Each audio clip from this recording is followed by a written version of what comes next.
मी राज्याच्या विधानसभेमध्ये त्याची वस्तुस्थिती मांडली होती की कशा प्रकारे ऑलरेडी त्याच्या आधीच्या सरकारने हे देता येत नाही अशा प्रकारचा अहवाल हा केंद्र सरकारला पाठवला होता। त्याच्यानंतर त्याच्यामध्ये बरीच कारवाई झाली। मध्यंतरीच्या काळामध्ये त्याची केस कोर्टामध्ये झाली।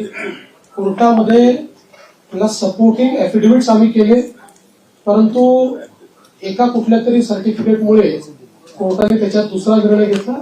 नंतर ते सर्टिफिकेट बोगस असल्यामुळे ते सर्टिफिकेट आम्ही रद्द केलं।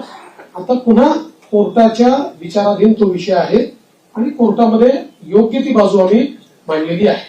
आणि